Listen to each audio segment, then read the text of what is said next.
La siguiente demencia se llama demencia frontotemporal y esto es la parte de expresión cognitiva de algo que se llama degeneración lobar frontotemporal y abarca muchos padecimientos de tipo sin trastorno neurocognitivo, demencias, pero distinto al Alzheimer y como su nombre lo dice, pues la degeneración va a ser frontal y temporal. Ok, entonces es la tercera demencia neurodegenerativa más frecuente.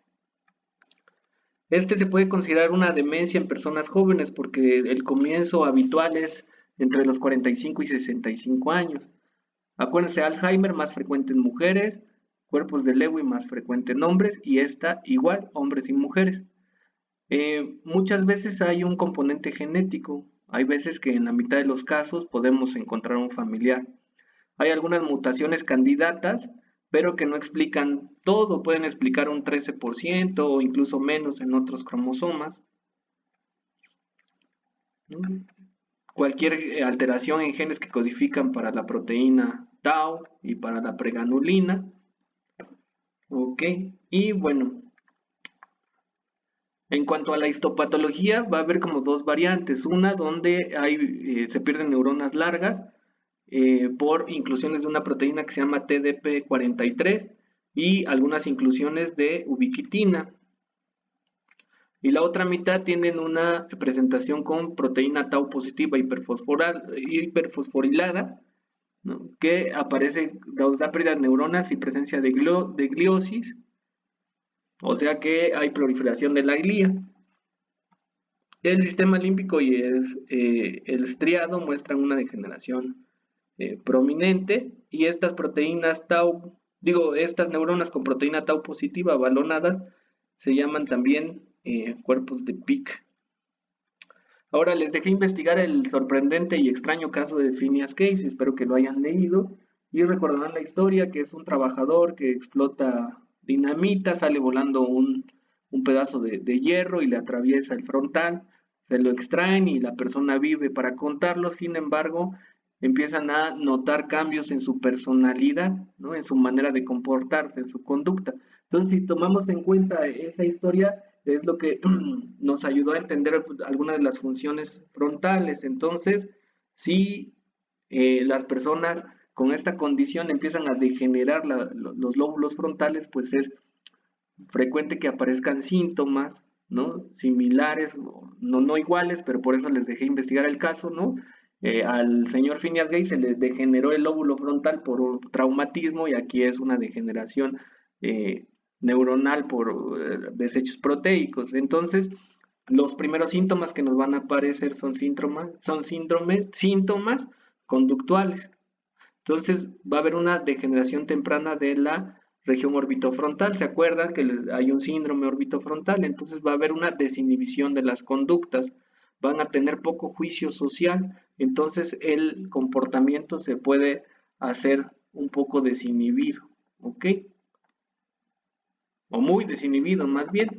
Eso nos va a llevar a que se note o se pueda documentar un cambio en la personalidad antes de enfermar, premórbida, ¿no? Y esta falta de juicio social pues, nos lleva a que no entiendan los convencionalismos, ¿no? El juicio social de, por ejemplo, estar comiendo y soltar flatulencias o el decir improperios. Va a haber pérdida de la empatía, se liberan los impulsos, entonces conductas impulsivas, lo que puede llevar a que tengan acciones físicas o verbales compulsivas, les da una hiperoralidad por alimentos dulces, pierden la espontaneidad, se vuelven rígidos como necios, tercos, y los convencionalismos no están siendo respetados, entonces, ¿para qué se bañan? ¿No? Entonces, pérdida del aliño y la higiene, no se frenan las conductas sexuales y puede haber pobre introspección o conciencia de enfermedad. Ahora, el otro síndrome, que es el dorsolateral, y por eso dirían ustedes, los primeros síntomas son conductuales y la conducta no necesariamente es parte de una función cognitiva, pero ¿qué creen? Para nosotros comportarnos o elegir un comportamiento utilizamos una función que se llama el juicio, ¿se acuerdan? Entonces, pues sí tiene que ver, el juicio es una función cognitiva.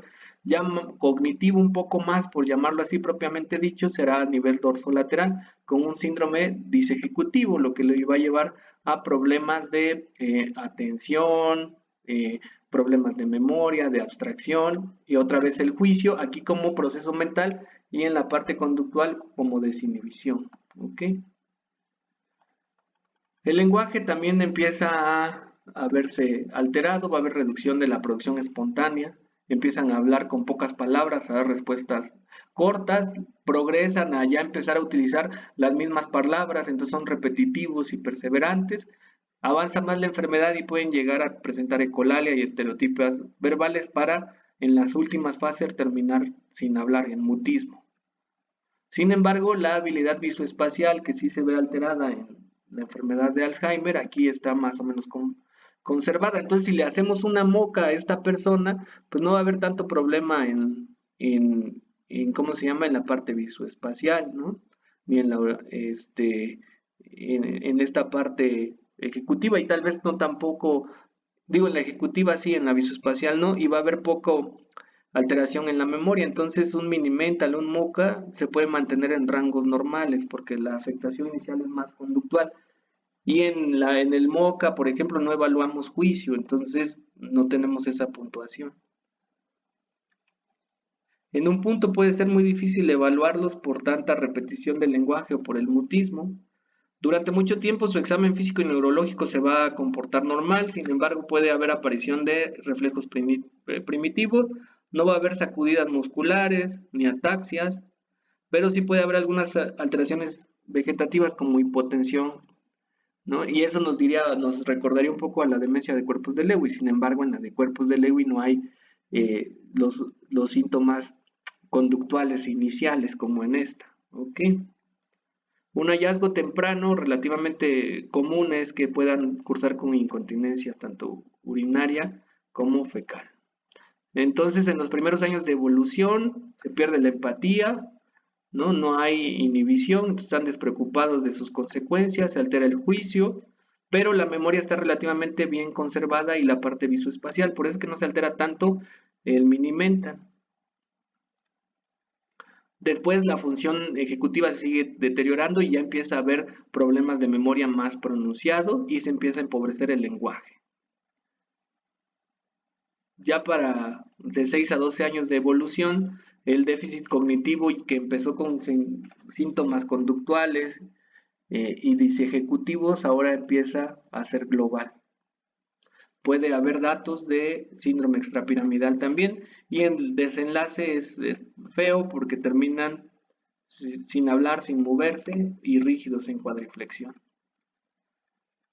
Ok, no hay como un estudio, ¿no? Que sea patognomónico o un signo, entonces pues los estudios de imagen nos pueden revelar la atrofia focal de los lóbulos frontales y temporales con respecto al resto del cerebro. Entonces aquí, a diferencia de las otras demencias, cobra un poquito más fuerza la imagen por resonancia magnética. En cuanto a, les decía yo, a los síntomas, pues no son patognomónicos, a lo más que aspiramos es a un 85 de sensibilidad y 97 de especificidad. ¿Okay? En los estudios funcionales, pues va a haber hipometabolismo, hipocaptación del fármaco a nivel frontotemporal. Bueno, aquí están los criterios del consenso, pero si quieren les hacemos caso a los de el DSM-5.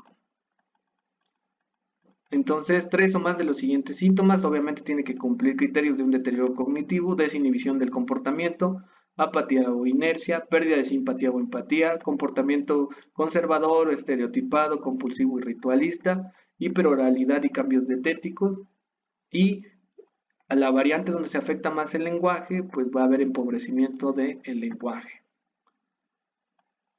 Se tiene que hacer un diagnóstico diferencial con todo lo que pueda causar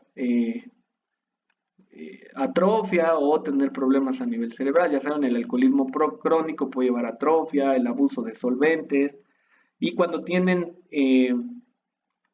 un retraimiento y se ven como apáticos y falta de con falta de empatía, pues podemos pensar que tienen depresión, ¿no? O los comportamientos raros o las desinhibiciones pueden llevarnos a pensar que es un comportamiento desorganizado ante una esquizofrenia, o se vuelven tan tercos como si fueran obsesivos de personalidad. Ahora, si se dan cuenta aquí, la alteración es frontal, no hablamos tanto, aunque sí están mencionados los lóbulos temporales, ¿no? O sea, el hipocampo, la transmisión colinérgica. Entonces aquí la principal afectación va a ser a nivel frontal, tanto de serotonina como de dopamina. Entonces aquí los inhibidores de la acetilcolinesterasa no van a ser útiles porque no se ve alterada la neurotransmisión colinérgica.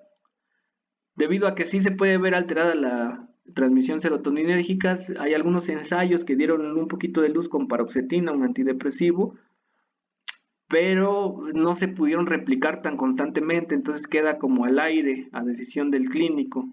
Y algunos datos promueven mejorar la parte ejecutiva de la transmisión dopaminérgica a nivel dorsolateral, y hay algunos estudios que sugieren un poco de beneficio discreto con metilfenidato, que lo vamos a ver cuando veamos TDA. Y por último, la demencia vascular. Lo importante de saber de la demencia vascular es que se debe a infartos cerebrales, a eventos vasculares cerebrales, tanto su variante isquémica o hemorrágica. Esta es la primer o el primer lugar de demencia que no es degenerativa. Ok, esto se da por un infarto a nivel de la corteza, y pues eso nos deja con una secuela que va a ser el deterioro cognitivo. Ok. Se ha propuesto desecharlo de demencia vascular, como se le llamaba, y llamarle ahora trastorno neurocognitivo vascular. Hay muchos, hay demencia multiinfarto, demencia vascular isquémica, y todos comparten lo mismo, es un evento vascular cerebral que nos genera un deterioro cognitivo dependiendo del área del cerebro que pudo haber afectado, como aquí nos presentan algunos ejemplos. Y aquí sí los estudios de imagen cobran mucha relevancia, ¿ok? Aquí sí nos sirve la tomografía para documentar las lesiones de los infartos. Entonces aquí nos ayuda a tomar una tomografía, ¿no? ¿Ok? Y bueno, eso sería en general. Todo hay que tratar la causa de base para que no se repitan los infartos cerebrales, si es hipertenso, hipercolesterolemia, hipertrigliceridemia, sedentarismo, estados procoagulables, etcétera, ¿no? Todo lo que pueda generar un pequeño infarto o un infarto mayor, ¿ok?